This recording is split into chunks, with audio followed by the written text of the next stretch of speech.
សូមអនុមោទនាពិធីបុណ្យមាឃបូជាប្រារព្ធនៅហេតុដ៏សំខាន់នៅក្នុងព្រះពុទ្ធសាសនា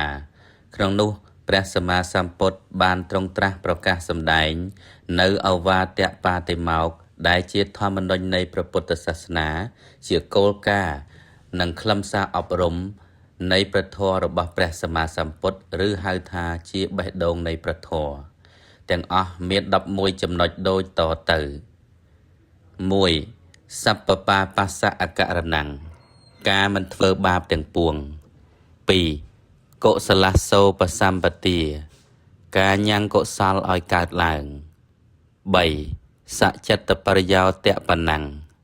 ការធ្វើចិត្តរបស់ខ្លួនឲ្យផូរផង់ 4. ខន្តិបរមੰតបោតៃតក្ខាខន្តីគឺជាសេចក្តីអត់ធន់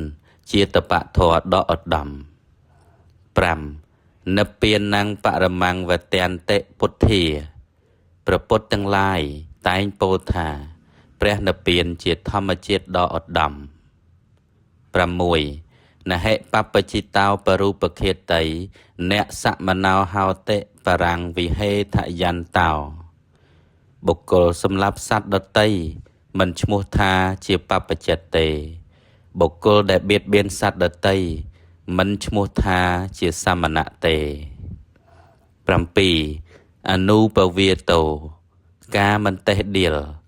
ពោលគឺសិលដែលប្រព្រឹត្តទៅដោយផ្លូវវាចា 8. អនុបគាតោការមិនបៀតបៀនពោលគឺសិលដែលប្រព្រឹត្តទៅដោយផ្លូវកាយ 9. បាតិមោខេចសង្វរោការសង្រួមក្នុងបាតិមោខបាតិមោខសង្វរសិលនិងឥន្ទ្រីយសង្វរសិល 10. មត្តញ្ញុតាចភេតស្មឹងភាពជាអ្នកដឹងប្រមាណក្នុងភ័ព្វអាជីវៈបរិសុទ្ធសិលនិងបច្ចយសន្និសិទ្ធសិលនិង 11. បន្តញ្ចសយនាសនੰអធិចិត្តតេចអាយោគោការដេកនិងអង្គុយក្នុងទីស្ងាត់សេចក្តីព្យាយាមក្នុងអធិចិត្តពោលគឺសមាបត្តិ 8 អេតាំងពុទ្ធានសាសនੰទាំងនោះជាពាក្យព្រានប្រដៅនៃព្រះសម្មាសម្ពុទ្ធទាំងឡាយគ្រប់ព្រះអង្គសតន្តបិដកភាគ 52 គាថាធម្មបទ